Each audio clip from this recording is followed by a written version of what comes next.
Hey yo, balik lagi di Bundle Channel. Gimana kabar kalian semua? Pastinya baik-baik aja kan? Dan seperti biasa kalau ada suara gue berarti kita bakal ngebahas tentang Byte. Dan Byte yang bakal kita bahas kali ini adalah Byte Book W yang berjudul Byte Byte Cinta.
Nah, sekarang kita bakal ngebahas tentang seorang karakter cewek yang bersikap jutek, galak, sadis, dan bengis. Ya, sebenarnya nggak separah itu sih, tapi ya sudahlah karena kadang-kadang dia mampu untuk membunuh seseorang tanpa merasa bersalah.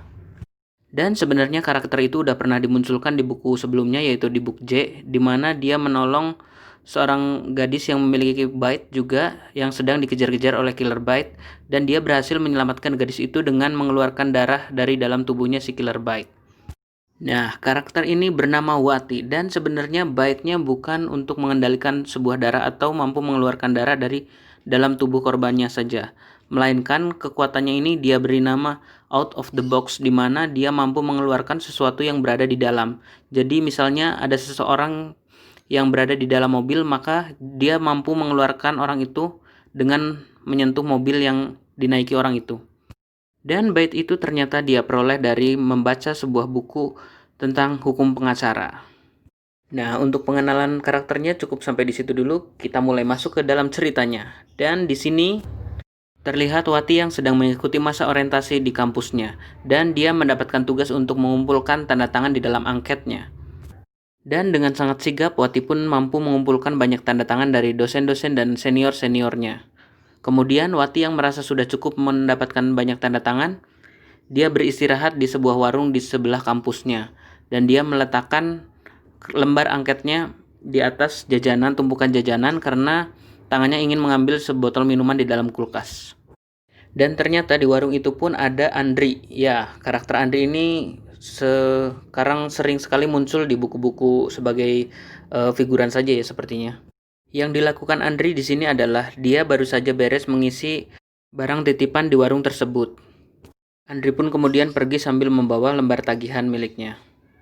Setelah beberapa saat, Wati yang sedang beristirahat pun kembali mengecek angket miliknya. Namun dengan kagetnya, betapa terkejutnya dia ketika melihat bahwa angket yang dia taruh di atas jajanan berubah menjadi sebuah daftar yang entah itu daftar apa. Wati pun kemudian bertanya kepada pemilik warung, dan pemilik warung itu pun tidak mengerti apa-apa. Sedangkan waktu untuk mengumpulkan angket pun sudah mulai habis, dan Wati kini sudah tidak bisa berbuat apa-apa lagi. Dan ini berujung kepada Wati yang mendapatkan hukuman dari seniornya. Seusainya hari itu pun Wati menyimpan dendam kepada orang yang telah menukar angket miliknya. Dan dia pun berkata, lihat aja nanti bakal gua keluarin semua isi otaknya. Dan kemudian latar cerita pun berpindah kepada Andri yang sedang bersin. Ya, sebenarnya bersin ini kayak standar gimmick yang ada di cerita-cerita pada umumnya. Dan di sini Andri baru saja menyadari bahwa lembar tagihan pelanggannya ada yang hilang, dan dia melihat ada lembar yang berisi tanda tangan yang bukan miliknya. Dalam lembaran itu pun Andri melihat ada nama pemilik dan nomor telepon yang kemudian Andri hubungi dan diangkatlah telepon itu oleh Wati. Dan dengan ramah Wati pun mengangkat telepon itu dan menyepakati untuk bertemu di parkiran dekat kampus. Andri yang tidak merasa bersalah pun mengiyakan tanpa menaruh sedikit pun rasa curiga. Sedangkan di sisi lain, Wati sedang merencanakan rencana kejinya. Keesokan harinya, Andri yang sudah menunggu di depan parkiran tiba-tiba dikagetkan dengan tiba-tiba dia dicekik dari belakang oleh Wati. Darah pun keluar dari hidung Andri. Ya, Andri yang memiliki fobia terhadap darah kemudian langsung pingsan. Meskipun yang Wati lakukan hanyalah mencekik Andri dengan bercanda, namun bait yang dimiliki oleh Wati menyebabkan darah keluar dari hidung Andri, dan darah itu menyebabkan Andri menjadi pingsan. Dan itu pun justru malah menambah kerepotan bagi Wati, di mana Wati harus menyeret Andri ke kantin dekat dengan parkiran. Setelah beberapa saat, Andri yang tersadar berada di samping Wati, kemudian langsung menjaga jarak dengannya. Kemudian Wati pun langsung mengeluarkan daftar pelanggan yang diminta oleh Andri. Seolah tanpa merasa bersalah, ia telah membuat seseorang pingsan, Wati langsung menawarkan sebuah pertukaran dengan Andri. Namun yang Wati inginkan bukan lagi angketnya, karena angket itu sudah tidak berguna lagi untuk Wati. Ia menginginkan lembar tagihan milik Andri ditukar dengan jasa antar jemput kuliah selama 1 tahun. Untuk membayar semua hukuman yang diterima oleh Wati karena kehilangan angketnya.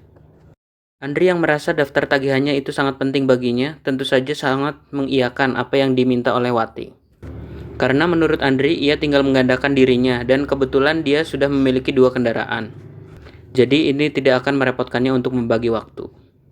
Kemudian hari demi hari pun Wati selalu diantar jemput oleh Andri untuk kuliah. Hingga pada akhirnya 1 tahun masa hukuman Andri pun usai. Namun bait-bait cinta sepertinya telah tumbuh di antara mereka. Dan mereka pun sering menghabiskan waktu bersama meskipun sudah tidak dalam hubungan pertukaran.